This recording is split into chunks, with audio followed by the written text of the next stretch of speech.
Just a reminder. Well, I'll wait till everyone's back.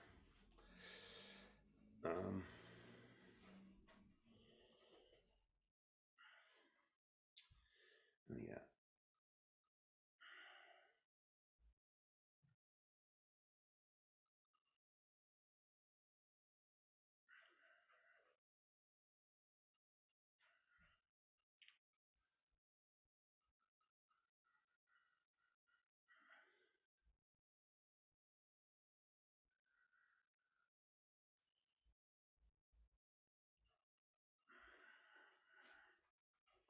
We are here. We are here. Okay.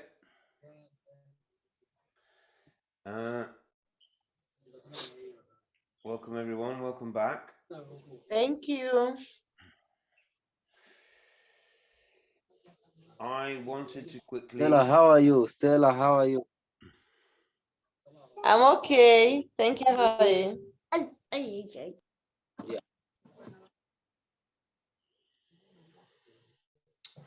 Here is the web page for this week, and I've called it "Integrate, Don't Segregate." And I found a picture that our friend Andrew Kalema had posted of integrated pest management in his food forest, and this is an oyster nut vine, and this is a beetle eating the oyster nut vine, and here is a praying mantis eating the beetle. So an integrated system, integrated pest management. We embrace and promote predator species that help regulate the pests and control their populations in our gardens and our productive systems. Here are on the page is these buttons are a little as a download. That's for the organizational chart I just showed you. Permaculture elements. That was the ones from working with the refugees in 2018. And we're going to look permaculture and people in a minute. And if we have time, I've got an example from Manchester of a project. But Nicholas, you shared some pictures with us earlier of your integrated system. Here is your food forest. And why can't I?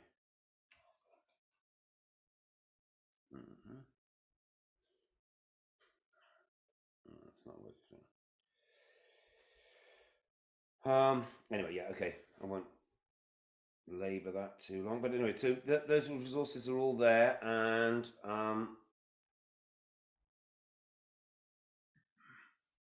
you're welcome to make use of them.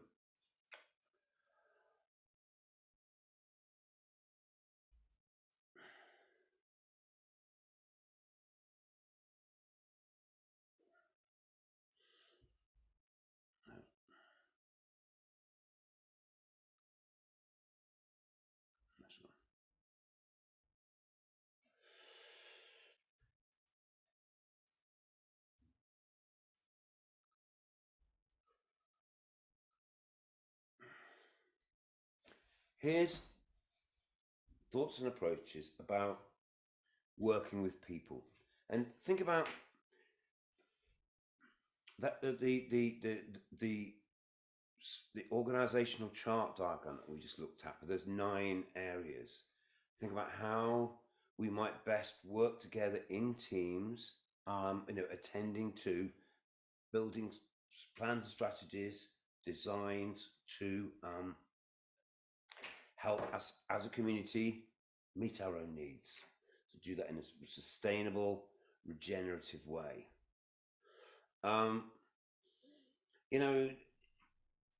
Some people say the problem is there's just too many people, that the problems of the world is to do with overpopulation. Too many people.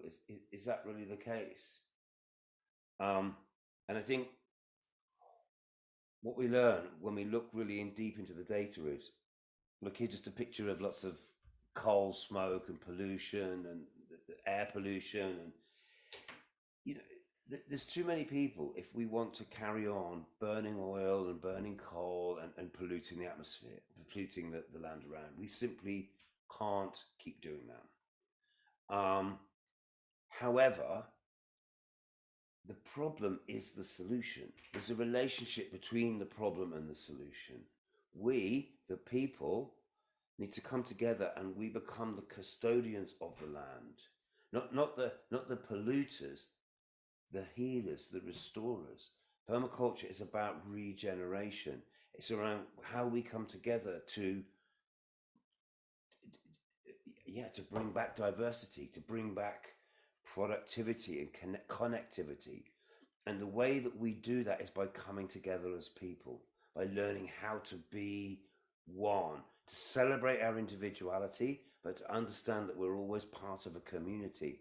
And as a community, our job is to take care of the earth, to build soil, to build living systems, to plant trees, to heal, to create connections, and to understand that, we've all have different potentials, we have different ambitions, but we all drink water, we all eat food, we all, rely on energy from the sun. It's the things that we have in common that draw us together. When we do permaculture, we're doing an investment. We don't get anything back without having invested something in front. Think about bringing up children. Thinking about when you have children is you got to feed them, you got to wash them, you got to clean them, you got to teach them. They can't do anything. They're useless. They give you love back, of course. But let's say if you think about the inputs, or a different example, you're the forest farmer or you're the gardener you've got to sow the seeds first before they come back. So if we think about our permaculture process in terms of either the inputs or the outputs, the inputs in red, the outputs in blue, and obviously time. So when we have a baby, we're bringing up the baby, we're doing all the work, we're providing all the food, we're doing all of the caring and nurturing, and the baby's contributing nothing tangible back. But over time, if we teach the children right and support them to grow healthily, they slowly start to contribute, and through contributing they learn, they get better, and eventually the yield, the return becomes greater than our own contributions. Or let's think about our garden. Our food forest system is, at first, we're planting trees, we're digging holes, we're making mulch, building swales, designing, we're getting nothing back. So there's all of this first phase, this represents investment. But if we're doing it right, the amount that we're having to put in should slowly go down. And as we have done the hard work, we've got the paths in the right place, we've got the swales in the right place, we've planted some trees, we've got a bit of shade. Now we start to get a yield. And that yield also helps feed the system. And so therefore, we have to do less work.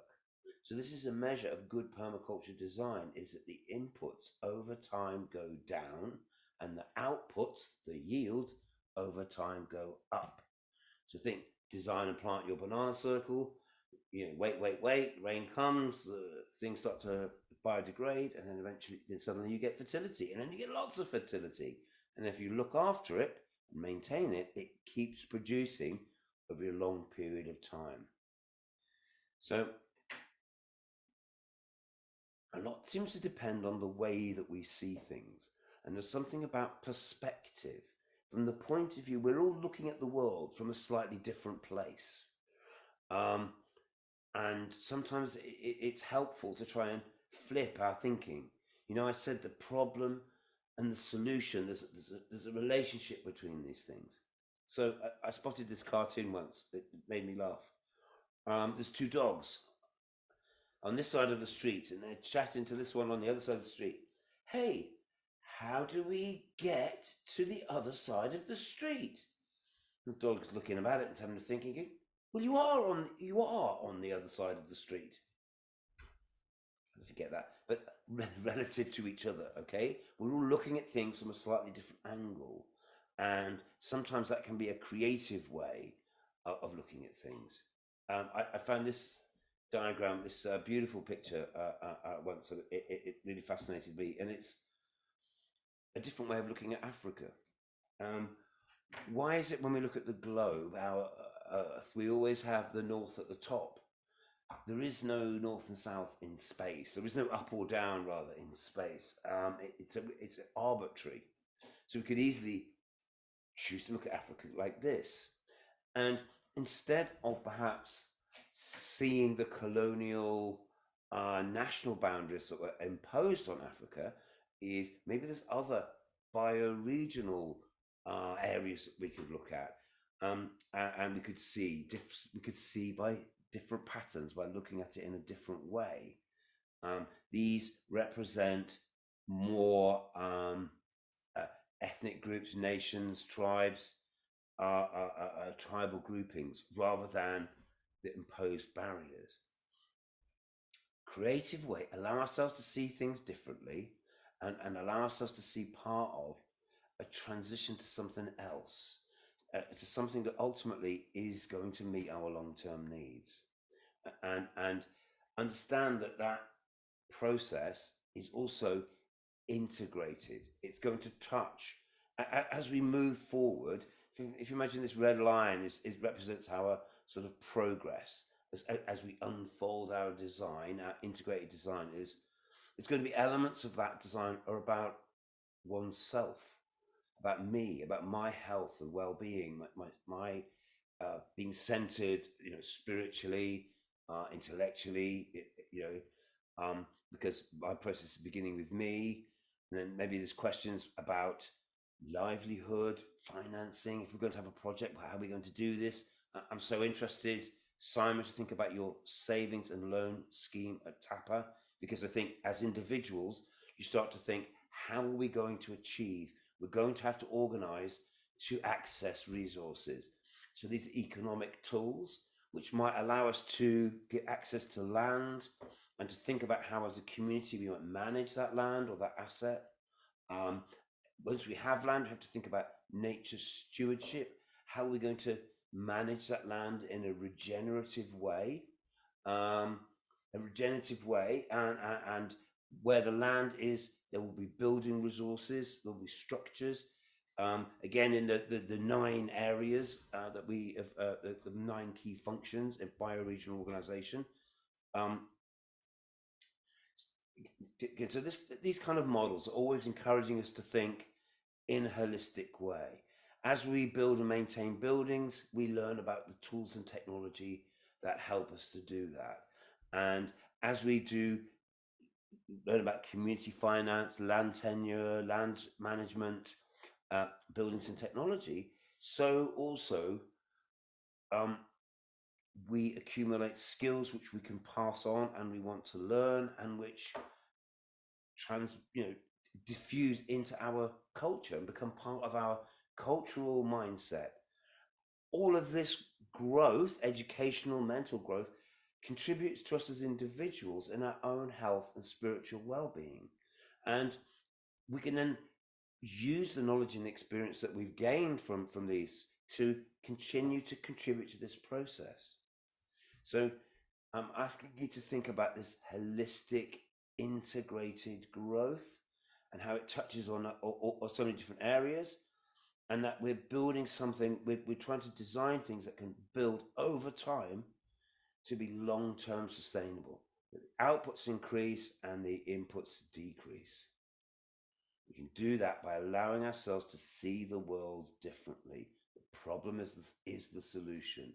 Can we see things in more creative ways? And can we then begin to design a journey where we can learn and set ourselves on our way? Here's some notes that I made about training models and learning, and I realized that it becomes a process. It's a journey. We're drawing in people, people interacting with each other, interacting with biological systems, with the land, learning about energy in buildings, building enterprises and incomes, and then communicating those ideas to the outside world, drawing in more people, more knowledge. So think about how these processes could help create a permaculture hub within Kakuma, or a permaculture hub within your community. Seeing what Ali Tabendeki is doing there at Butambara, for example, is we again, and think about the social function in the bioregional organizational chart, is drawing in new people and demonstrating and interacting with them to connect them to these ideas. So that's how I've started to think about permaculture and people, drawing people in, making a connection to them, finding a way for them to feel part of it, how the individual feel part of a whole. So here we are designing and starting to plant a community heritage orchard. So we're creating something, an element which was for the long-term benefit of the whole community. And that idea was a unifying idea that enabled this group to come together. This was a project, a little side project, making solar panels from components. Things that bring people together. Okay, so here's a really useful, I think, very useful thinking model. And again, think about how you could adapt these ideas to be relevant, to the circumstance that you're working in. But here's some thoughts about solving problems, and there's a kind of sometimes a rock logic to the world. This sort of binary, right or wrong, black or white, good or evil, left or right, red or blue, us and them. Kind of a way of seeing the world in which we're somebody's right and someone's wrong. Can we not, in a more integrated and mutual way, think in a parallel way, not in an adversarial way, but understand we each have a slightly different perspective. We're standing on different sides of the road, or we're seeing the different map of Africa. But actually, we have much more in common with each other than we disagree about. So can we replace this adversarial thinking with a more parallel, a more flowing, more complementary, harmonious way of thinking? Can we, instead of just seeing problems and barriers, let's think about how we can, well, here it says investment thinking. So we have a saying common here in English: a stitch in time saves 9. In other words, if you mend something before it's badly broken, you ultimately save energy. An ounce of prevention is worth a pound of cure. So it's the catch and store energy thing. Actually, it's inviting people to come together to invest in something. If we could build a garden, build community, come together around ideas. Now, the next thing that happens when we're trying to do parallel thinking, can we get people to come together to think in a sort of creative way, not in an adversarial way? Okay, can we get people to come together to think in an investment way? Like, obviously, to have a food security, we're going to have to build a food system. That might take some time, so we need to invest in that. The first one of our 9 key functions was food security. Okay, how do we invest in food security? So the next thing that happens when a group comes together with a specific task is someone says, we tried it before, it didn't work. They just pour cold water on that idea. Or they say, that's not how we do things here. Oh, how can we pay? We can't pay for that. We don't have those resources. It's so what ideas get shot down by people just giving you a problem. In fact, putting a wall in front of something, an idea killer. You've all heard it. It happens all the time. Instead of saying that's not going to work, is let's build a strategy so that it does work. Let's have an investment way of thinking, and let's have a problem solving way of thinking. Because if you just tell me, well, we can't afford it, then that thing's never going to happen. But what I'm saying is, well, we're going to use local and natural resources. We're going to eliminate waste. We're going to strategically bring things together to perhaps generate the resources that we need. That's integrated thinking. So we want to think about the whole picture, holistic. We want to look at it from different perspectives because we've all got different skills, different knowledge, different priorities, different past experience. Understand that we're not all the same, but that we have universal things in common. Let's spot connections and interdependencies, cooperation, relationships. Let's think through your own experiences and assumptions. Don't worry about other people. Speak from your own experience. Can we think about long-term impacts rather than just short-term, and understand the complexity of cause and effects relationships? That things don't happen instantly. It takes time, investment thinking. We might use consensus processes to bring people together to agree around key issues. What Bill Mollison suggests is that you form consensus around key functions, the 9 key functions. You form a consensus within each function group, and you don't have the food group doesn't have to involve the information group or the transport group in every decision that they make. The food group make the decisions from the perspective of the food group, and that we can use these sort of consensus models. Consensus is when a group comes together and they examine an issue until everybody comes to an agreed opinion. They come to a consensus. However, that can be very difficult to do on a large scale. So within permaculture, we're very interested in focusing around consensus around functions, something we'll build on. We just looked quickly at some photos. I put 2 photos on the website of Nicholas Orwer, his food forest, and we've talked about integrated systems in growing, haven't we? And I thought a group of plants, we could think about a group of plants growing together in a way in which they act as a system. That's a food forest. And that in that food forest, we have a diversity, don't we? We have a diversity of different things. And because they're all different, they contribute and participate in the relationship, each in a slightly different way. We've got canopy trees, we've got palm trees, we've got climbers, we've got plants with different root patterns and root depths. We've got plants that grow at ground level, herbaceous plants. We've got low trees, medium trees, and canopy trees. So, and I like to think about how groups of people come together in the same way.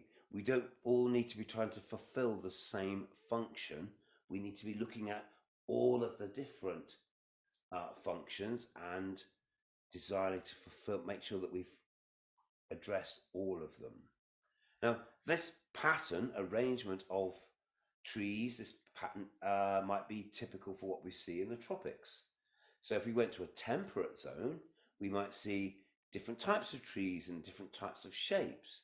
But what we're actually also realizing is that they also fit together in a pattern, in a guild, in a way in which they're mutually complementary.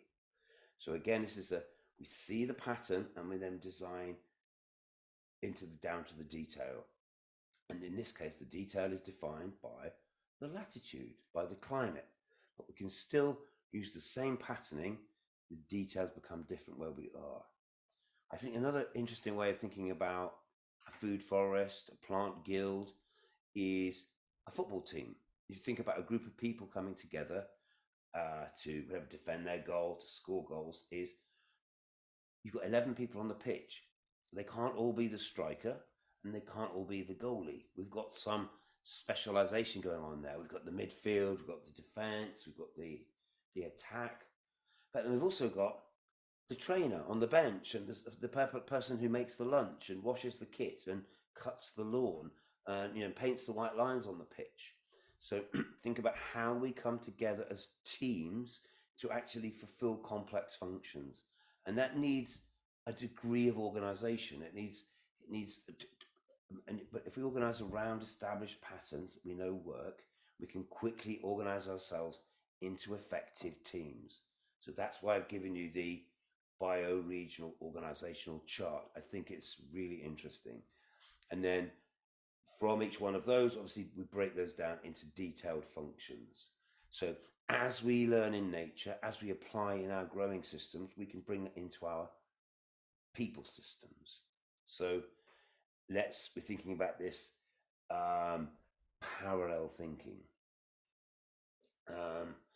This is a model created by a guy called Edward de Bono, who wrote books on thinking about thinking. How do we organize our thoughts and how do we problem solve? And he gave us a simple model, but I think it's really powerful. I think it's interesting. I'll share it with you now. And it's the 6-hat thinking model. So when we're making a decision, it recognizes that perhaps we want to think about it from different perspectives, from different sides of the road, from the top, from the bottom. What's the worst that could happen? What's the best that could happen? What resources do we need?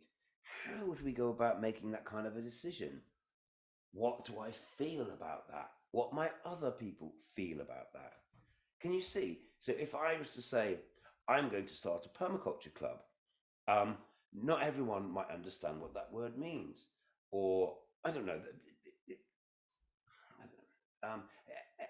any proposal, whether it's simple or complex, we need to consider it from a range of different perspectives.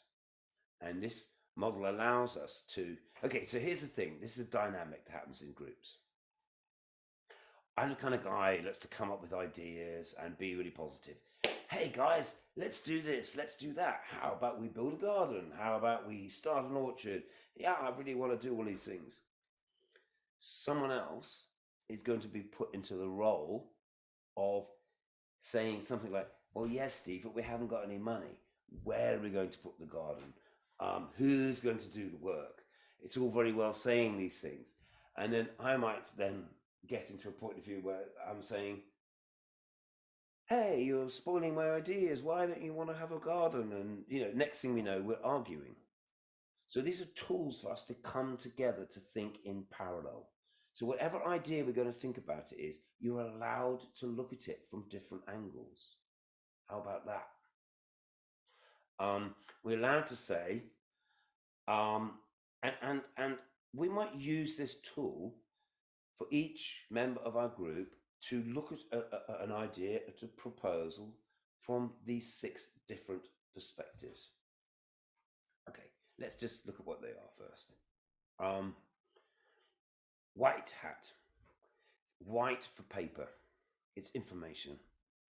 What information is available? What information do we need? Where are we going to get that missing information?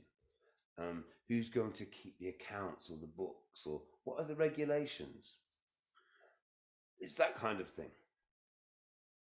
Are we allowed to do that? Red hat is asking questions around feelings. How do I feel about how this project's going to go? What's my intuition, or what might other people think? Or so sometimes our feelings are a bit different from our rational thoughts, and we need to have a space to explore that.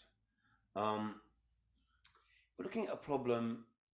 We're looking at trying to make a decision or looking at a possibility. We clearly need to anticipate the problems. What are the risks? What are we worried about? Is this a big risk or a small risk, or what are the dangers? And equally is what are the benefits? What are the positives? What's the worst that could happen? You know, we could start a community garden and it could be great. We've got loads of food and it'll be brilliant. Or locusts could come and eat it all and it'll all just be a waste of time. Okay, so the green hat is, well, how might we solve those problems? Green hat is for creativity. So yellow's for sun, happy, sunny. Black's for gloom and doom. Red for feelings. White for paper, for information. And then blue hat is blue sky thinking.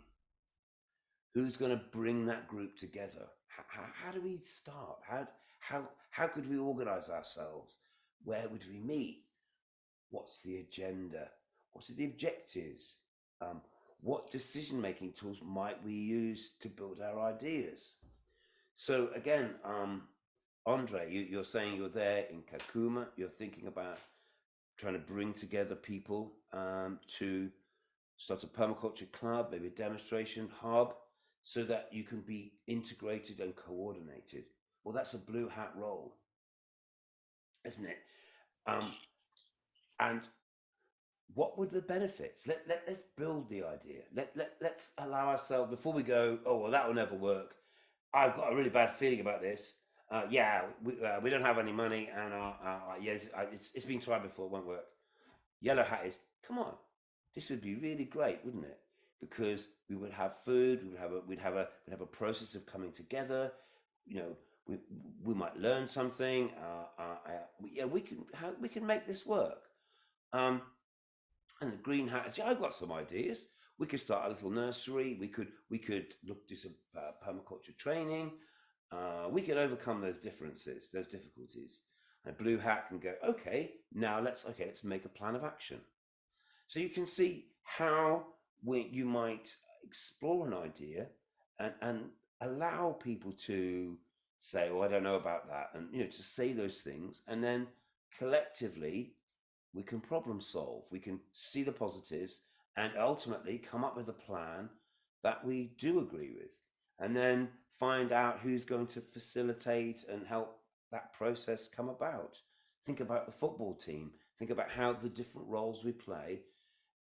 We're creating a human forest garden, an ecosystem of people doing things, and we can create tools, drawing tools, decision-making tools around these ideas. You can translate these ideas to use different colors or shapes or ideas, but things that speak, in your culture, in your location, maybe relevant to the project that you're looking at. But I'm showing that there's a very simple but powerful tools that can help us think in parallel. We can derive power from focused thinking. Actually save a lot of time. It allows us to focus on one thing at a time, which is again why I like the 9 functions in bioregional organization. Let's just really focus on the food growing here, and let someone else think about transport, and at some point we can talk to each other. This parallel thinking, creative thinking, investment thinking, it helps remove ego from the decision. It's not like, oh, this is Steve's idea, and if I don't like Steve's, I don't like Steve's idea, or whatever dynamics that there might be within any community. It's not, leadership is not about the leader. It's about the idea or the function that we're fulfilling. Hey guys, This is about supporting food growing systems. What is there to not like about that? This is about supporting buildings and structures and shelter. This is about supporting livelihood. Let's put strategies in place that do that, and yet use simple but powerful tools that allow us to think in a creative way. So think about how these ideas might translate into ways in which you might be able to use them usefully. Try them out in conversation, try them out individually in your own decision making, try it out in meetings. Be receptive to other people's meeting ideas, and find ways that we can move into a way of parallel thinking. And by that I mean thinking together towards long-term goals: food security, effective housing and shelter, livelihoods for everyone, improved health, access to transport, all those 9 areas. We can move from having to solve everything at once to addressing things in order and having priority. That again is how to be more effective. Separate the ego and performance, and it's about the outcome. And at the end of the day, who did it and who was the best and who was the worst, all of that gets forgotten. Over time is, did we build something that works? If it functions, then that it will be, people will maintain it and it will carry on and it will grow and it will improve.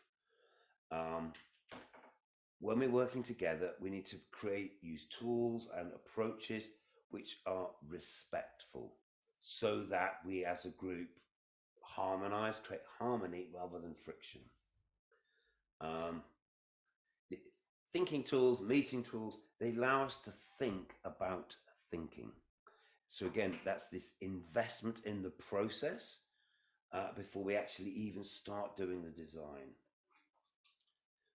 These kind of tools can be like a game. It can be a way of structuring a meeting, breaking time down for groups. You can go away and think about it from an emotional point of view. You can go away and think about it from a creative point of view.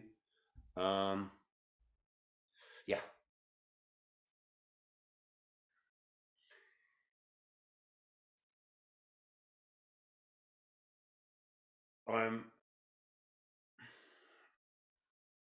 Just a few notes. I use this more. These are organizations in the United Kingdom that educate and train people of how to set up cooperatives. Cooperatives being integrated ways for people to come together to support each other, to meet, to fulfill key functions. And I have been active in housing cooperative networks here to help people access affordable housing here in the UK. And that's a very big deal because housing is incredibly expensive and is increasingly out of reach for people. And this idea about how we together, individually, we can get picked off by predators very easily, but organized into teams, we become much stronger. And if we can do things like parallel thinking and have long-term collective goals, then we're much more likely to be able to organize ourselves into effective teams. You might say, I don't really feel qualified to bring people together. I don't have the skills. I'm not a leader, or I don't feel that it's down to me. Well, I thought this was an interesting diagram I came across once. Is we don't all have to be experts. We can all contribute to, we can actually take different roles.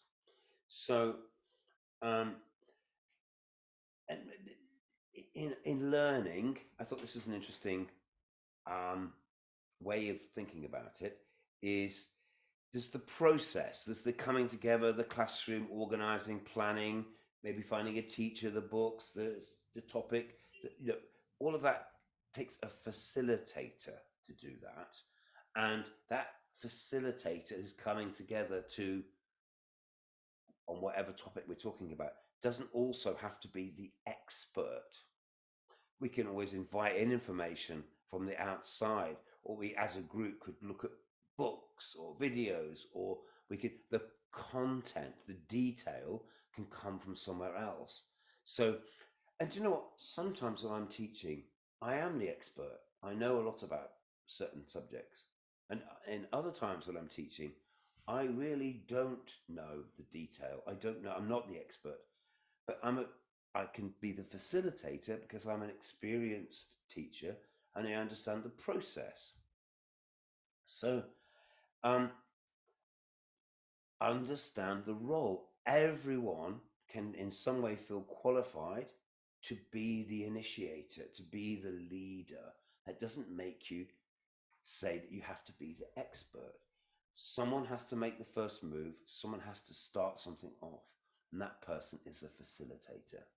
And there's somehow this interesting sort of halfway stage between, yeah, I'm not the expert, but I know enough to be able to, create momentum, and I know enough about how to do training and how to pass on knowledge to kind of be a coach. So somewhere in between. And maybe in our team we might have people that fit within, we might have several different people that might contribute into all of these areas. So again, here's our forest garden. Here's our different layers fitting together to create a whole integrated approach. So sometimes when I first experienced the permaculture design course, I then wanted to contribute to it and be part of more permaculture courses, but I'd only just begun, so I was not the expert. But I had I was able to. I knew how to cook. I knew how to host and make people welcome. I had a field, and so I could become the facilitator, invite people into my space to learn about permaculture, and invite in an expert and some coaches to come along and help contribute to the process. So as a team member, my role on permaculture courses sort of shifts around between these different areas. And that's how I want you to think about yourself and how you might contribute to different areas of projects in different ways at different times, and in a sort of different role. So think about how people come together to be in teams, to work towards common goals, share knowledge and experience, empower each other to organize so that we can team up to fulfill these 9 bioregional functions that we need. So this is just a poster from a food preservation training event that we ran some time ago. And think about skill share, sort of coaching, something we'd learned. We met an expert who gave us some knowledge, and we were able to pass on that knowledge, not at the same depth at which we were trained, but at a functional level. And in the process, we learn ourselves. Lots of different thinking tools and group work tools and ways in which people can come together as groups and be challenged to think about how they act in teams. Lots to say on that. It's quite a lot of elements around that. But there's a kind of quite a whistle-stop tour, really, but through the setting out how we might work with groups and how we might create have creative ways of problem solving and getting past obstacles. Now, I wanted to make a little bit of time moment here available just to hear back any experiences from people there who would like to talk about if experiences of working in groups, forming a consensus around key things, or any touch points from what I've just said that flashed with your own experience.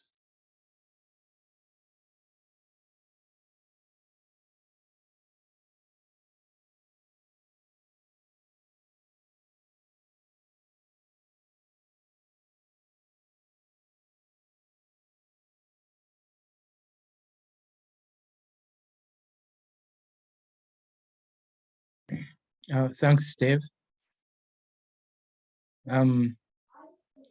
Let me invite Caroline. Sorry to put you on the spot, but it seems your audio is off.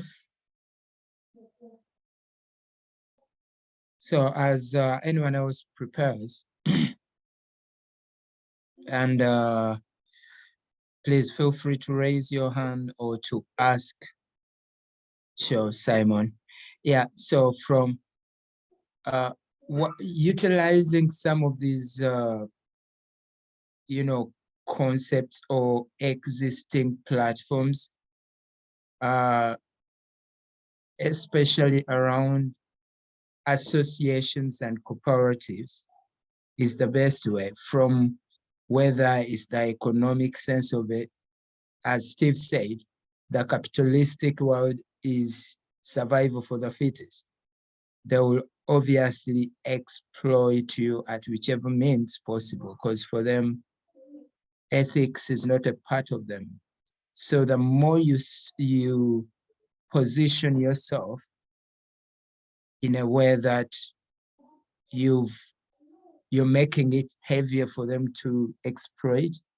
If you're a cooperative, obviously you're most, and probably a housing cooperative, you're most likely going to fend off those shrewd landlords.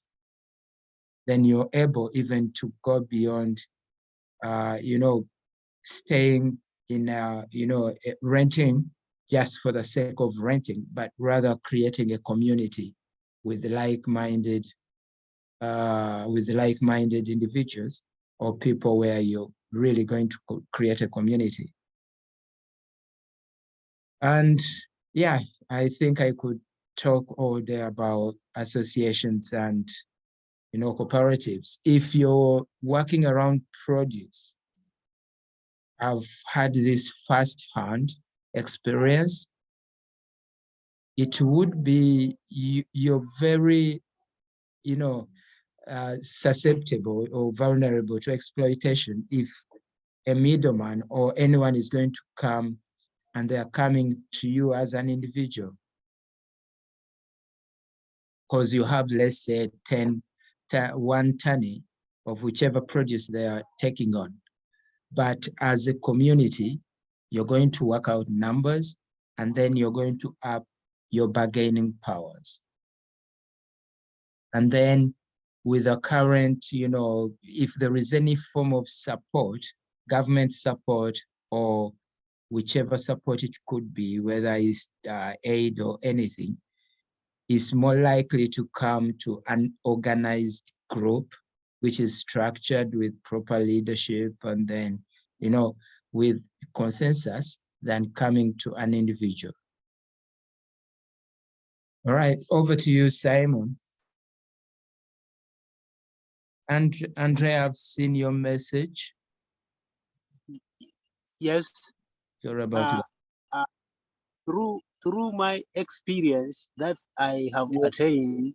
Brother, my phone is going to be off, so the session is still going. Andre, you switch off your video so that it helps you save the battery. Thank you. So, thank you. Through the experience that I gained from WFP, that was in 2012, where we were taken to facilitate on group dynamics. Group dynamics is something which is so good, as we are in the principle 8 today. We need to integrate is less than segregated. Yes. So we were putting people into groups on aspect of value addition, post-harvest handling, collective marketing, savings and credit, lending, and the pesticide and the pests and disease control mechanism and identification. So through that experience, really have impacted much more knowledge to people, whereby bringing much appreciations on those aspects of group dynamics. And in a sub county where I was, we really managed to raise high income level for 150 farmers who were engaged in that. So they really realized that it is good to do something integratingly for each other, and it helps us to have a very good bargaining power as compared to an individual who will be in a field trying to market his commodity.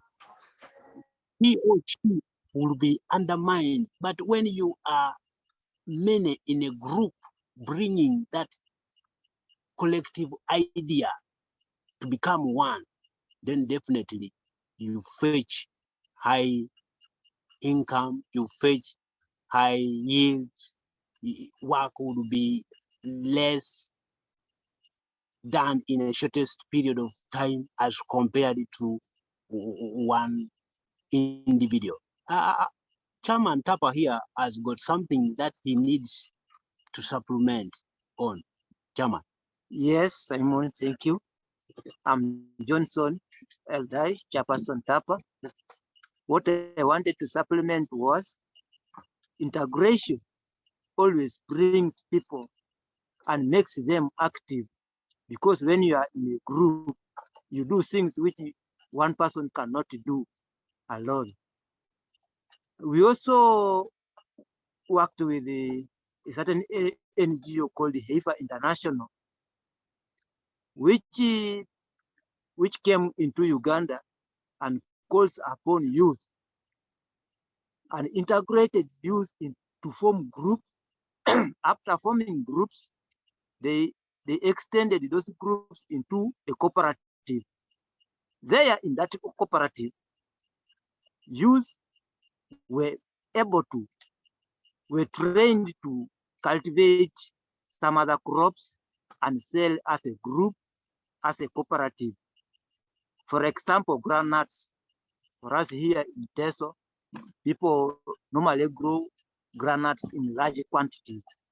But for us in our cooperative, we could sell our groundnuts, 43 kilograms of groundnuts at 350, but other local farmers cultivate and sell their groundnuts 70 kilograms at 100,000 shillings or 120.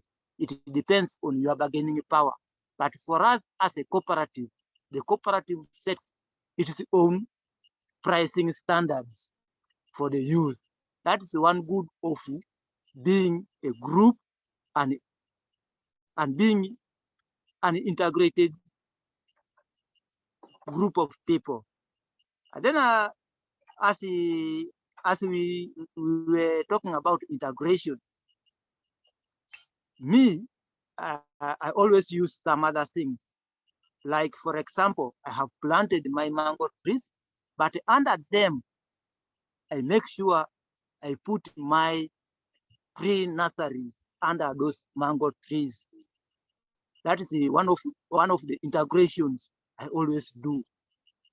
And where there is a certain place I went for certain tour, exchange visit, I found someone putting banana plantations under the veranda of his house.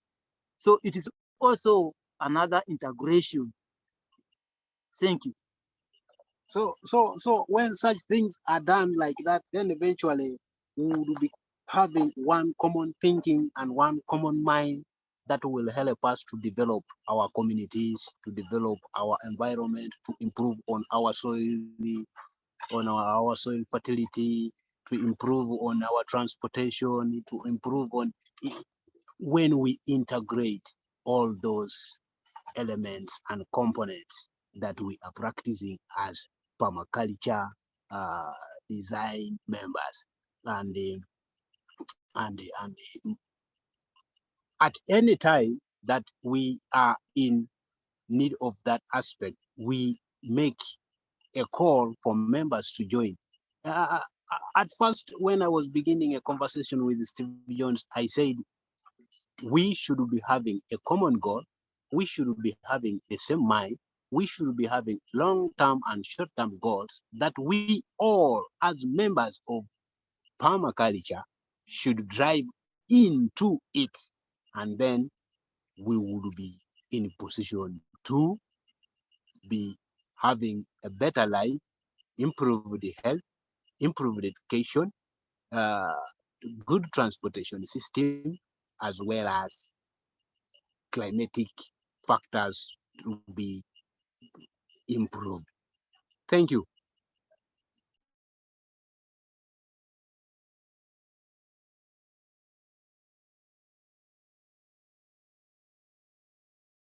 Thanks, Simon, for that insight, and also the chairman. Yeah, really, that was, I think I couldn't add any more to that. Yes, Ali, you're most welcome. Over to you.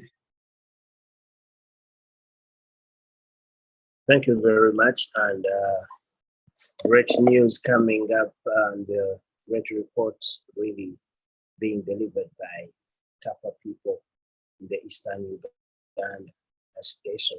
So I'm so excited about their narrative of how they think integrate rather than segregate could be the resilience towards the development and the sustainability, as well as the resilience of the community and cooperation in that regard. However, for me, what I did here is that after we observed that our land was not very suitable because it is a ready clay soil, and we are trying to amend it for almost 4 years now. But what the group decided to do was to start planting corn under the fruit trees, whereby we do minimal tillage around the forest, around the forestry, and then we also put the nutrients through corn, and then also ensure that these trees, they grow faster, and then also we have corn as the soil cover. At the same time, we feed them to our chickens, as well as, using it for our own human healings. So in terms of the cooperatives, we have started a cooperative here in Butambala, apart from that of Natete, because that's for the youth, urban. Youths are living in the urban center. But now here in Butambala, we have a cooperative, and I do believe that these cooperatives can be a steering tool to sustain the livelihoods of rural communities, whereby they are much more needed, especially in the cases of educating children, getting loans to pay for their household items, and then also to act as a corporation. What we came to realize and understand is that cooperatives can be able to sustain livelihoods of the rural communities, especially in different parts of the country. And as you already know that in Uganda, there is a tool that is being rolled out. I do believe that they are busy doing research and borrowing ideas from these cooperatives, thus coming up with what they are calling now the parish development model. However, they are still contemplating, and there has been a lot of confusion on how this program shall run. But then we hope that they will borrow the ideas from permaculture. And then they also have what they call circle. So circle groups, they are also being engaged. However, there is no integrity. That's why these circle programs from the government, they are not really maturing enough. So with the cooperatives, participants can be able to do their decisions autonomously. And if they are established, a strategy to sustain livelihoods of rural communities can always be achieved. As we work and strive towards promoting permaculture ethics, we as permaculture practitioners, we should also be ethical in a sense that we don't work as the traditional financial systems do. And then we have got different cultures, different problems coming from different regions, different localities. And with these cooperatives, they can always help these people of those particular areas to talk about those problems that really faces them. So this takes us back to the concept of the bioregion, whereby Steve was trying to showcase on how we can work from the bottom up approach, then to achieve the resilience. And then also, we are realizing that these cooperatives develop their own principles that governs them, the life and work of as a cooperative business. We must be governed by values and ethics. At the same time, it has the open membership. It shouldn't be so hard to open up a cooperative. Once you get the members, once you have that common goal, like what Marco other speakers have said, once you have the core, the common goal, it is very easy to establish these cooperatives. Coming down, it is more democratic member control principles that could also help to indicate that cooperative societies are democratic organizations. However, like what Gerard has just said, that they need to be organized and controlled by their own members who actively would participate in the formulation of policies and in making decisions, whereby you have the right leadership, you have the hierarchy, you have all that kind of leadership. Cooperation among members plays actually a significant role in the success of cooperatives. That's why when we talk of the Tambala Permaculture Development Group, which is now the new name for the revolving organization separately as a cooperative, but it is under the Tambala Permaculture Learning Center.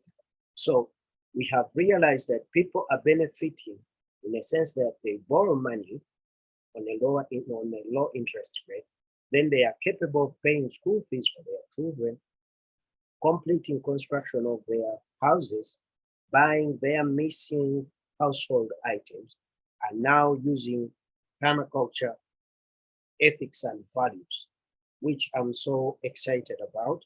And then also, we are also looking forward to see that as a momentum goes forward, we shall be able to showcase people how we have managed to start these cooperatives and savings groups. Actually, in Uganda, we call them VSLA, Village Savings and Loans Association.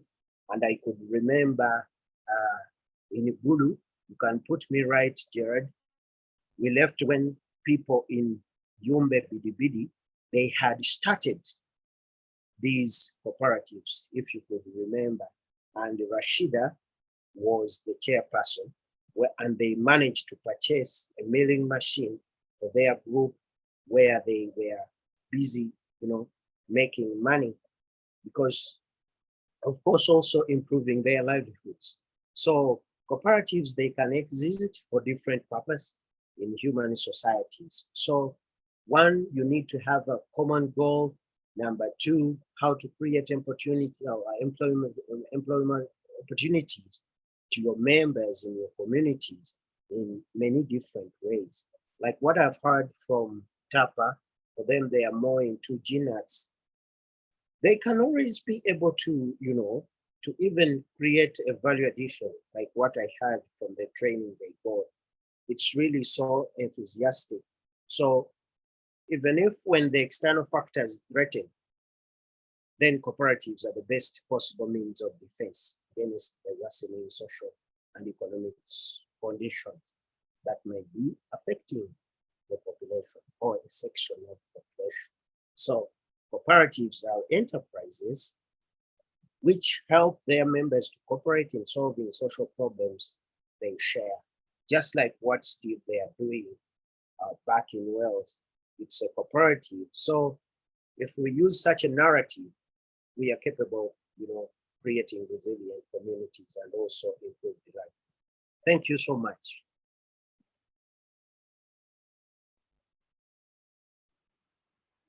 Wow, thanks, Ali. And I think we could say it any better.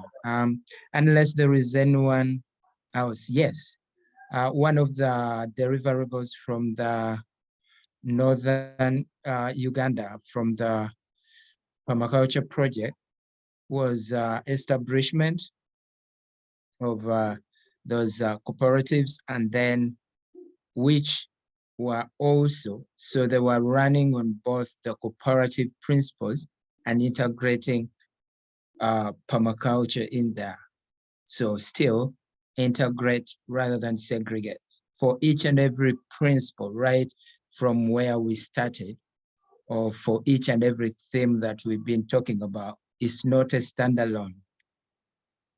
Make sure to see how best actually to ensure maximum efficiency, ensure that there is integration at each point. Unless we have anyone with a contribution or a question or any addition, over to you, Steve. Back to you, Steve. Oh, Deborah has her hand up. Deborah, you're welcome. Thank you so much. I'd wanted also to contribute on the side of forming groups. For me, we started forming a group in 2014. That is a CBO, community-based organization, whereby after forming the CBOs, we moved to form a cooperative, that is Ngora District Multipurpose Cooperative Society. That cooperative was a community-led cooperative where we used to have value addition on granules and nuts. That's why I wanted to correct Sir Ali that in that cooperative where Johnson said that is a younger cooperative, but we had also another cooperative where I became the first youth representative.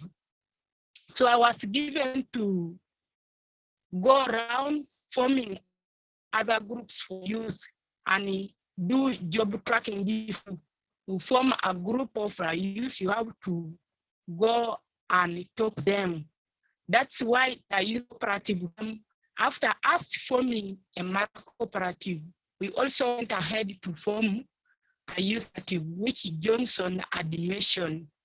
On the side of integration, during CBOs, during those days where we formed CBO, we had also train farmers how to train farmers on value addition, train farmers on post handling, and also with them how to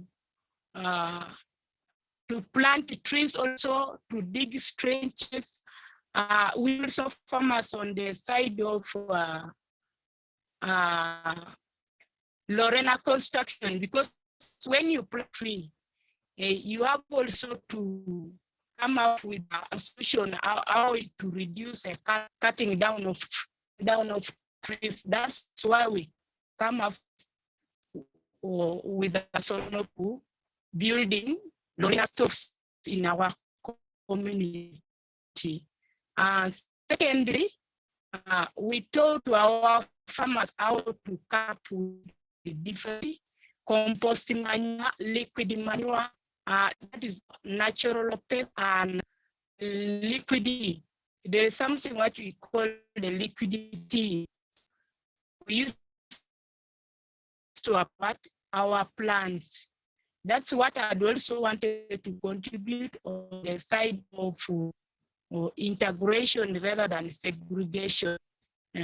Also, natural pesticides. We normally form them under the soil to avoid the contribute. Thank you so much. Wow, thanks, Deborah.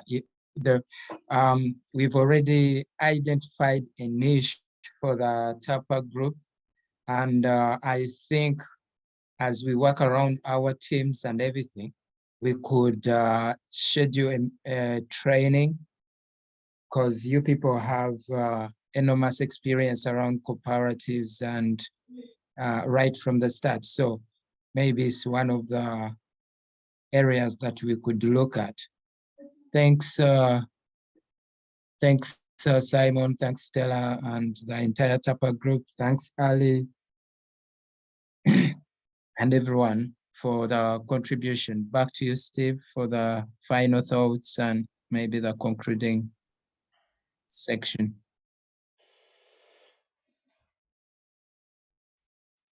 Yeah, really good to get more contributions from people.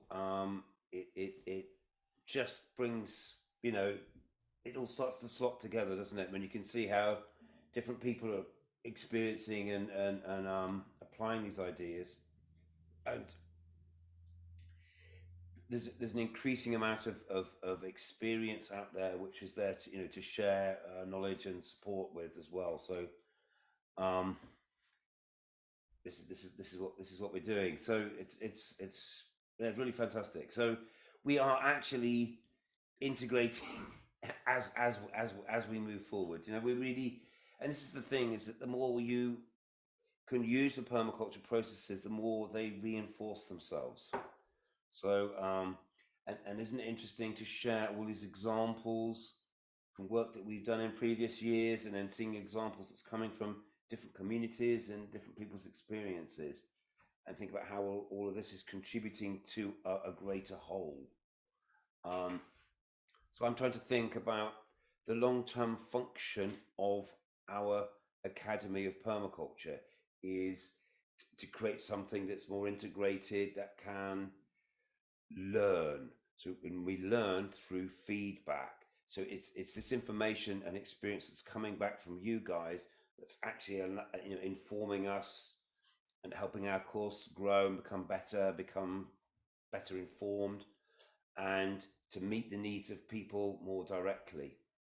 I think as a summary thought, I'm going to go back to this organizational map, because I feel let's get up this one.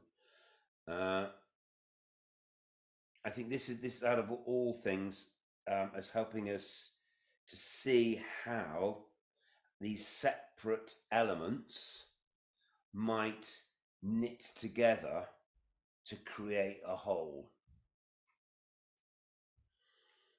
Our whole is we need to be organized in our bioregion, whatever that bioregion might be. Well, there's also another little element here which I thought was interesting, which is the emergency response cycle. Oh, that this sits with this one here.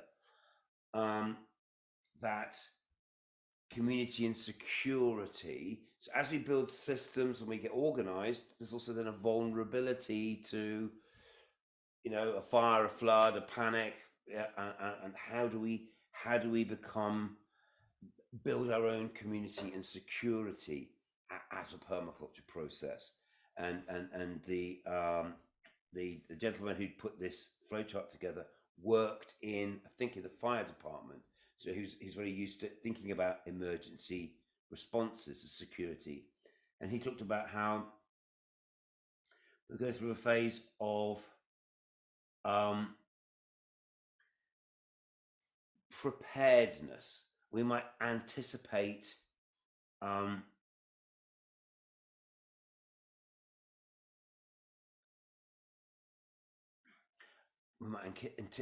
anticipate a problem and in some way be prepared for it. So when that comes, there's the fire or the flood, we respond and we deal with that problem, and then what does that say? Oh yeah, we move into a recovery phase.